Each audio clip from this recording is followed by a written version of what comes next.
Are you sick of doing this during your driving lessons? Well, today I'm going to teach you how to drive a manual car.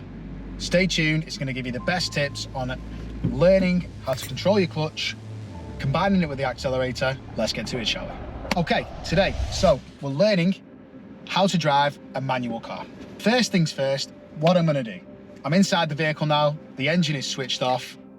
So what I'm going to do is I'm going to pop my seatbelt on to prepare myself, starting to drive. So when we're looking at driving a manual car, there's a very specific way that you can do it, and it's much better than obviously the way that some people do it because they stall quite a lot. So what we're going to be looking at doing today is combining the accelerator with the clutch and making sure that you're moving off in a nice, safe, controlled and smooth manner.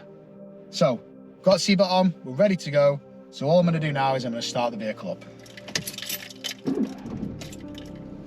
So now what we're going to be doing is we're going to be looking at how you're going to be moving off. Okay, so first things first, clutch down. And what I teach my students, I like to keep my heel off the floor when I am using the clutch. So I'm not putting loads of pressure on my ankle. So I'm using my thigh and my calf, pushing the clutch down. Once you push your clutch down, you're going to be going into first gear. So we're going to select first, like so. It's now time to basically get near to the bite point or touching just below the bite point. So I'm going to raise my clutch until I feel an extra rumble in the car, and you'll see that the front of the car pulls up slightly. When we're looking at moving off, okay, you want to keep your clutch exactly where it is prior to moving off. We're looking at moving off. I've checked my blind spot, I've checked all my mirrors, I'm making sure nothing's coming out of the road behind on my left hand side. Before I move off, I'm setting my gas, so I'm getting my gas to around about 1.5 or just above. I'm holding it there. Then when I take my handbrake off, you'll see the car will move. I'm continuing to accelerate at around about 1.5 revs whilst controlling and pausing on the bite point to bring my car up to speed before I then fully release the bite. Okay, so we're going to pull up on the left and show you that again.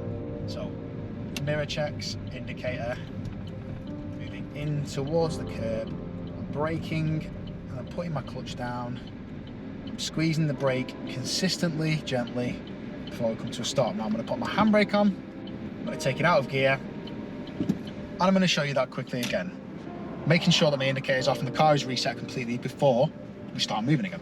So when we do it again, clutch down, first gear, get the bite point, feel that extra rumble, full checks. Set gas to about 1.5 or anywhere between 1.5 and 2 RPM is fine, 2000 RPM is fine. Handbrake comes off, consistently squeezing that accelerator whilst holding the clutch on the bite and then fully raising for a nice smooth transition. And when we're changing gear, off accelerator, clutch down, bringing it up to the bite, squeezing the gas, and it's the same process almost again. You want to apply a tiny bit of gas as you hit the bite point. Okay guys, that is how to control the clutch and the accelerator together whilst driving a manual car. I hope this helps. Please don't forget to like, comment and subscribe this video if it has helped you at all. I've been Driving Instructor Pro from NationDrive, reminding you to drive smart, drive pro. Thanks very much, I'll see you in the next one.